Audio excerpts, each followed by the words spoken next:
guys, welcome to my channel. Today's video is going to be a story time, and the story time is going to be how I met my husband. I have seen a lot of dating story times on YouTube recently, and a lot of them are about Tinder. Around the time that I met my husband, Tinder actually came on the scene, maybe a little bit before that when I was still in college. When I was in college and when that came out, to me it was a fuck site. It wasn't you can meet your future husband or anything like that. And from what I gather from the story times that I've seen about it, it's kind of still that way. It's still kind of a fuck site. I know that YouTubers will mention that they've heard stories of people meeting their husbands and stuff on Tinder, but I'm going to say by and large it's probably just an urban myth. I don't think meeting your husband on Tinder is a thing. It's probably not. I actually never did Tinder because I just wasn't looking for a fuckboy. That wasn't what I was interested in. I've just always been a relationship type of girl. Casual sex has just never been my thing. Casual sex is fine for women who enjoy it. It's just I know for me personally that I get too emotional when it comes to sex. My emotions get involved as soon as it happens, so I just chose not to. And so for girls out there who are like that as well, I probably wouldn't recommend Tinder, because it is just a fuck site and you're gonna get emotionally attached and you're probably gonna end up dating a fuckboy, which just is no good. To begin this story, I'd have to back up about 3 years. Prior to this, I had been in 4 serious relationships that lasted anywhere from about 8 months to 2 years. And after the very last one, which was about I think it was about 7 or 8 months long, I just decided that I had been consistently in a relationship since I was 17. I decided that I just needed time to get to know myself and to just be happy being by myself and love myself more, and so I kind of took a hiatus from dating for about a year. My mom kind of noticed this because it was outside my character. She knew that I just dated a lot. It was just, well, I was in relationships a lot, and so she asked me, well, how come you haven't been dating? I was like, oh, I'm just tired. I haven't felt like it, and I'm over relationships, and I don't know. And she was like, well, you should try one of the online dating sites. And I was like, no thanks. That sounds weird. I was just very much into the idea of organically meeting somebody, it being very natural and things just kind of occurring, like you feel that instant chemistry. You can't feel chemistry over the internet is the way I thought. And my mom looked at me. My mom is like my best friend, and she is just very real, very honest, and she's like a fantastic woman. Everyone who meets her loves her. And she looked at me and dead serious was like, yes, Christina, because you've done so well choosing in the past. She said you had the serial cheater, you had the guy that you completely railroaded, you have the guy who was a serial liar, and then you had the guy that you picked that lived 100 miles from you. Just like that one, I think you personally self-sabotaged because you had to have known that didn't stand a chance. Yes, your track record for picking guys has just been so spot on. Why bother letting a website who's crafted and designed to help people with good chemistry meet? Why give that a chance? And I was like, wow, Mom. Tell me how you really feel. I brushed it off after it happened, and I didn't think anything of it. But then I went home that night and it really got to thinking, because my mom has an ability. She just leaves stuff like that. She'll say something like that and then she kind of leaves it with you and lets it marinate, and that's kind of what happened. That night I went home to my apartment and my mom's words just kept playing in my head, and I was like, maybe I should try it. And to that I should say that the last guy that I dated before I took my hiatus was an online match. He was from eHarmony, and I had tried it and it just didn't work. I wasn't really interested in trying, and I knew that relationship wasn't gonna work before it even started, so I never really gave online dating kind of a chance. That even further kind of pushed me away from it. But after my mom said what she said, I was like, maybe she's got a point. I said, what's the worst thing that could happen? What do I have to lose? I'll see what happens. If nothing else, maybe I'll meet some guys that, I can be friends with. So I went through all the sites, and like I had said, I had done eHarmony before. But I really didn't like eHarmony very much, and it's not to say that they're not a good site. They are. The problem with eHarmony is you can put how far away you want someone to be, and it tries to get you that, but a lot of times they end up matching you with people that are anywhere from like an hour and a half to like 5+ hours away. You know, while I know sometimes long distance relationships can work, most times they don't. So I was like, I've just had a bad taste in my mouth from eHarmony. I heard good things about Match. I'd constantly been seeing like advertisements for it. So I decided that I would try Match. So I went online and I made a profile. They had a bunch of questionnaires that you had to fill out so that they could base your matches off of your personality and things like that. And I believe I was on the site for like less than 4 hours. And I got what's like a wink. So like someone can send you a wink, and then from a guy named Brandon. I winked back because I looked at his profile, and you know, his profile was nice and he was very attractive. So I winked back at him and didn't think anything of it. And then like literally less than 5 minutes later, I had a message from him. I don't have the account anymore, so I can't remember exactly what the messages said anymore. They were kind of just your typical get to know you type questions. And then I think after about maybe 4 or 5 messages, he asked me if he could have my number and he could like, you know, text me, because texting would be easier than, you know, email back and forth. And I was like, yeah, sure, of course. So I gave him my cell phone number and he immediately texted me, and we spent the whole day texting like nonstop, just back to back to back. And what's really funny, because he was actually hanging out with friends at the time and he didn't care. And so I believe this was on a Saturday or a Sunday. It was on a Sunday. So after talking to him all day long, he texted me and was like, did you want to go to dinner tomorrow? So that would have been Monday. I was like, yeah, sure, that sounds fine. This guy, he lives about 45 minutes north of me. So I was like, well, do you want to meet halfway? He was like, no. He's like, I'll totally drive down to you. He's like, I get off work earlier than you, because he would work from like, he would get to work at like 6, so he would get off at like, I think like 2:30. So I was like, okay. And before I even got to like mention where we could go, he's like, well, I looked up online. He's like, and you know, saw this restaurant with good reviews. Do you want to go? I was like, wow. I was like, that makes my life easy, because one thing that you should know about me is I hate picking restaurants. I am the worst person to pick restaurants. It's not fun. So we kept texting the whole night, and then we went to bed, and then Monday I woke up to a text message from him again, which was nice, and we kind of texted all day. And then when I was supposed to go meet him, I left to go meet him, and traffic was horrendous. I mean, it was just miserable. And so I'm like, at this point, I think I was like a half hour late. I'm telling him, I'm like, I feel so bad. I was like, I'm so sorry. I'm trying. The traffic is just miserable. I'll be there as soon as I can. So finally, after dealing with all that traffic, I finally get there, and I see him, and he's got a smile on his face, and I immediately feel at ease, and I smile back. I walk up to him and I give him a hug, and we go to dinner. And while we're at dinner, the conversation's very easy. We're talking real well. He's just a super, super sweet guy. He's very nice. He was making me laugh and all sorts of things. It was all the good things. At the end of the night, I think we were there for like, I don't know, 3 hours, maybe 4 hours, something like that. We walked out of the restaurant, and he walked me to my car, and he gave me a hug, and I knew he kind of wanted to kiss me, but for some reason I just didn't. And I got in my car, and as soon as I get in my car, like 5 minutes later, he sends me a text message saying, I had so much fun with you. I can't wait to do it again. It was really nice to meet you. And then I got another text message that said,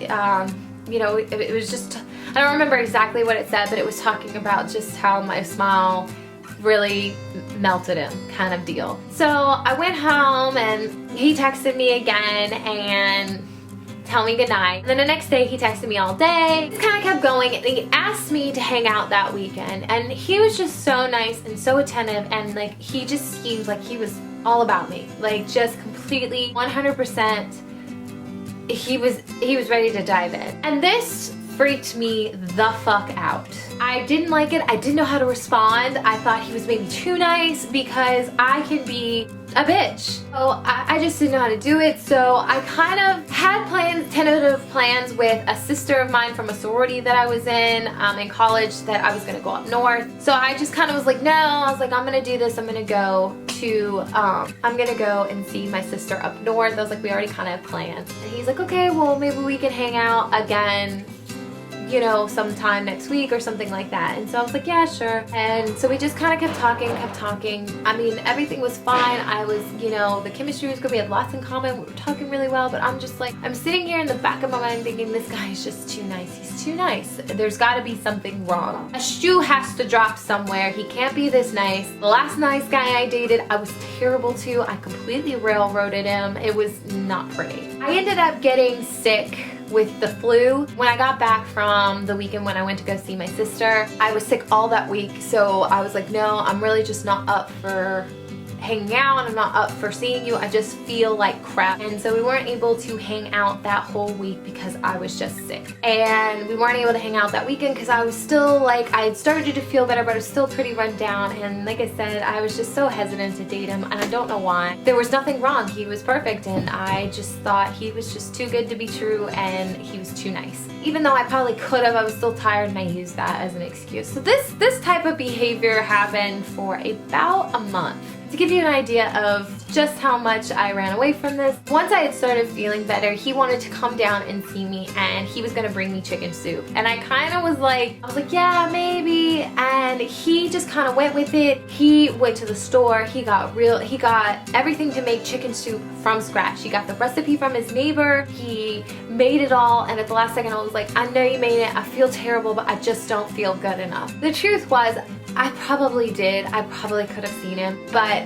I don't know. I just couldn't bring myself to do it. I was just too nervous. I was afraid he was just too nice. So he kind of kept pursuing me anyways, and I don't know why. So finally we were supposed to hang out again. He scheduled another hangout, and I just decided on the day of just not to text him at all. I kind of just was like, I ghosted him. And he texted me once to be like, are we gonna hang out? And I just ignored it, and that was it for that night. That Saturday I went to, because it was a Friday we were supposed to hang out, I went to go have like a mommy-daughter luncheon or mommy-daughter date, and my mom was asking what was going on, and I told her about the situation, and she said he seems like such a nice guy. She's like, why don't you want to hang out with him? I was like, Mom, he's just too nice. I was like, he's just too sweet. I was like, he's sweet, he's kind, he makes me laugh, we have a lot in common, you know, and he's very attractive, but I was like, he just seems too nice. It'll only be a matter of time before I railroad him or something, or, you know, I don't know. I just don't think it'll work. And so my mom does that same thing that she did to me about the site, and she looks at me and she's like, yes, Christina,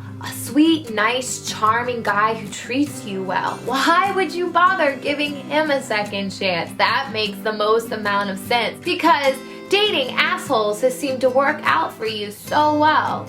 And that was it. She left it at that. We moved on to a new topic, and it marinated with me. It just played in my head like again and again. Mothers have that ability. I hope I have that ability when we have children. So I thought about it, and that night I went home, and before I went to bed, I just, you know, I prayed. I said, Lord, I was like, I don't know if I'm supposed to date this guy. I was like, but if I am, I said, please let him reach out to me one more time, and I'll give him that second date. So I left it in God's hands, and I was like, you know, if he texts me or reach out to me again, then, you know, I'll give him a second chance. If he doesn't, then it wasn't meant to be. I didn't hear from him that night at all. Sunday came, I went to church, I went to the gym, and I still didn't hear from him. So I was just like, well, I guess that's that. I guess that's my answer. Then I was going to bed, and as I was getting ready to go to bed, I hear my phone go off.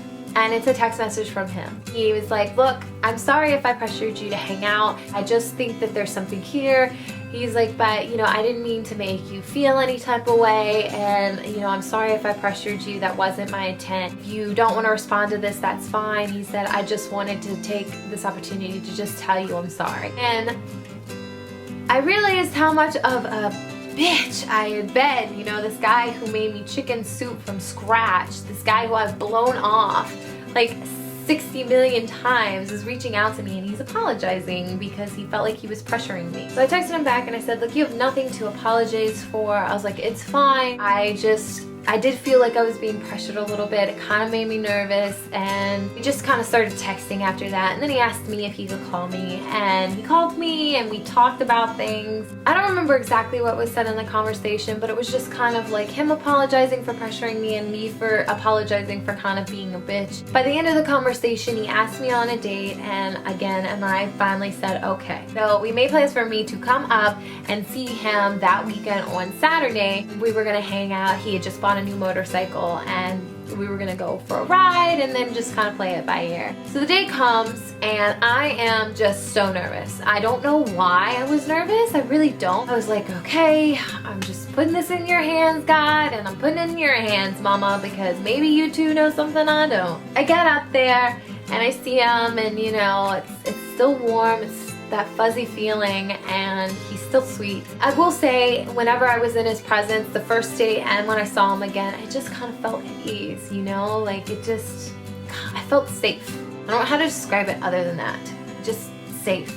Like, home. I didn't know it at the time, but it was home. We go and he shows me his motorcycle, which he's totally excited about, and I'm like, alright, cool, a motorcycle. And he's like, well, let's go for a ride. He's like, I bought you a helmet. I said, you bought me a helmet, okay. I've never been on a motorcycle, don't kill me. So we go on a motorcycle ride, and I just need to say, okay, the type of motorcycle he bought was a Ducati. For those of you who don't know, and don't feel bad because I didn't know, the only type of motorcycle I knew was a Harley Davidson. It's an Italian motorcycle, but it's a sports motorcycle, so it had like a place for you, for a passenger to sit, but it was like, the seat was like this big. Okay, this is what I was working with. This is what I had to sit on. And the seat was at a slope. So like, it was at an incline. So we're riding, and this thing is fast, and anytime we go downhill, like, I'm literally like shaking because I'm trying so hard not to like put all my weight on him because I didn't want us to wreck, and like my legs were so tired. So it was kind of a miserable bike ride. I was like, oh my God, I'm never getting on that thing again. And also, side note, I never did. We get done with the bike ride, and he's like, well, what do you want to do? It's like, I don't know. He's like, well, how about we go grab some food and we'll come back, and he's like, I'll make us margaritas. He said, I have a really good margarita recipe. I think you'll really like it. And I said, okay. We went and we got some food, and we came back to the house, and he made me his margaritas, which are very good. We were watching TV, and everything just kind of felt normal and nice, and then he kissed me. It was just perfection. I don't know how to describe it other than that. That sounds so sappy and so gooey, but it was just, it worked. I felt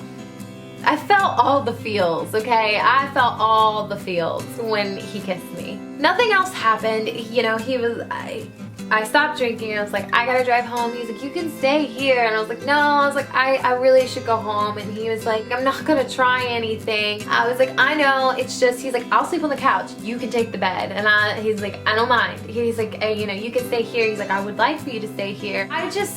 I was feeling all the feels, so it wasn't that I didn't trust him. I honestly think he just slept on the couch. I really do. It's that I was feeling too much, and I needed to walk away and go home and just collect myself. I went home, I told me to text him when I got home, and so I did, and then we texted the whole night, and then he's like, well, I can come down and see you tomorrow. I was like, okay, that sounds good. Like, you know, he wanted to see me, like, again. He came down, and I was like, I liked him being there, and I was kind of sad when he had to go home. I liked him there. And he's like, well, I can come back tomorrow. And I was like, you just drove down. You shouldn't have to drive again. He's like, I don't mind. He's like, I'll drive down to see you as much as you'll let me. He's like, I want to spend as much time with you as possible. I drive down every day this week.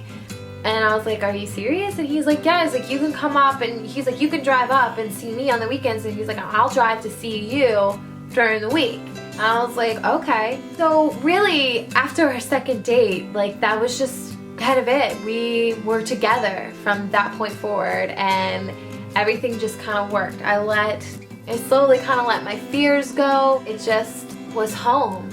He's home. He's always been home. I think the reason some of that is so scary is because I had never found home before. And when something makes you feel that good, it's almost like you're afraid to love it, because if you do and something happens, it's going to be the biggest devastation you've ever felt. It's going to be all consuming, and you know that because the love that you start to feel and that you feel is all consuming. And so I think that that is why I was scared. And I'm glad that I let all of that go, because if I hadn't, I might have walked away from the man who became my husband, who was supposed to become my husband. There are many, many more chapters to our love story, but this video would probably be hours long, so I will stop it there. A message to all you girls out there that are dating: stay away from Tinder if you're looking for something serious, because most of those guys on there are literally just fuckboys. People that are on sites like Match and eHarmony, they are looking for something specific. They're looking for that one person to spend their life with. So if you are looking for something, I would highly recommend checking out the website. It's definitely worth it. Thank you for watching, and I will see you guys in the next video. Bye.